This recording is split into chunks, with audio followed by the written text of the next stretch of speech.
Hi guys, so welcome to Dmitry Staffing episode 6, and today we're going to talk to you about some of the insecurities that candidates have when they are applying and when they're talking to recruiters. But before I go into that, I want to tell you a little bit about how the recruiting world works. So let's start with clients. It always starts with the buyer. So clients need candidates. They put up ads on Monster, Indeed, or other job boards, and it's an IT manager role, or a Salesforce developer, or a chief operations officer, or whatever it is, and they have chefs and waitresses apply to this role, or IT analysts, whatever it is, that don't match what they're looking for. And they go to a recruiting company such as NewConfig, us, and they ask us to help them find people. Now, candidates want to work with us because they don't know which jobs are there that are open. They don't have the connections, they don't know which are open, they don't know where to look, and they try to submit their resumes onto a job board, and it goes, or a company's website, and it goes into a black hole. They never hear from anyone. So what recruiting companies trade in is we trade in information. And that is very important. So when I talk to a candidate and the candidate asks me, who is your client? I will not send you my resume without the client's name. They have to understand that we want to make a qualified fit for our clients.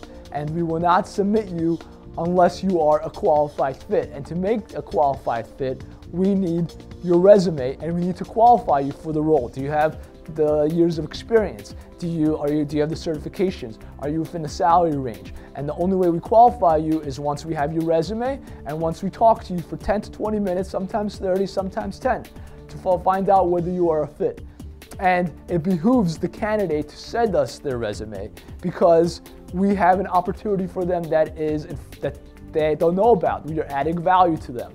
And it's, as I said, it's much better than a job board because we are actually talking to a regular person, a real person that's going to give you feedback, why you weren't selected, what happened there, so you can work on your character traits, so you can work on your skill set, so next time you do better. So that's the biggest point I have to make. If a recruiting company asks you for your resume and you think it's a good role, send it to them. Trust me, they're not going to submit you if you have already talked to the client. If at the end of the conversation, recruiting firms are going to tell you who the client is, unless it's a very, very confidential search, and the candidate, if the employee is still there, it's confidential, they won't tell you. But in most cases, they will tell you. And you'll find out whether you interviewed there, whether you already worked there, whether you want to go back there, whether it's a place you want to work. They're not going to submit you if you already worked there or you already interviewed there, because they add no value to the client. So that's the first point I want to make.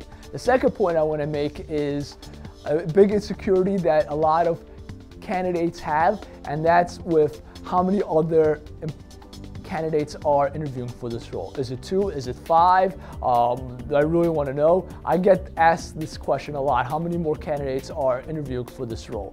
And the best answer I could tell you is it really doesn't matter how many more candidates are interviewing for this role, because you are there to sell yourself. And the only way you're going to get this job is if you sell yourself. What happens if I tell you who they are? Are you going to go and you're going to break their car so they don't get to the interview? What are you going to do? And most of the cases, some of the cases, we don't even know who the other candidates are. So my advice to you is, if you want the job, don't be insecure about it. Be secure about it. Be prepared. You become secure by being prepared. Research the company, ask for email address to send thank you notes. Don't badmouth your former employer. Have good things to say about them, or don't say anything at all. Be prepared, ask questions. Show enthusiasm for the role.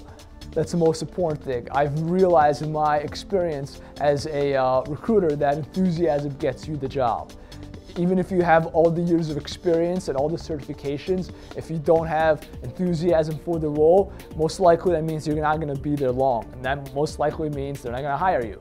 So show enthusiasm for the role, and also, just as important, sell yourself. A lot of people in IT or in many other industries, don't sell themselves. They think that their skills should speak for themselves. Well, when you're talking to another person, when they're hiring you, skills are a accreditation, but it's who you are that's going to get you the job. So you need to sell yourself. If you do these things, who else is interviewing won't even matter. So thank you for watching Dmitry Staffing Show 2. Those are the 2 insecurities you should just drop. And thanks for your time.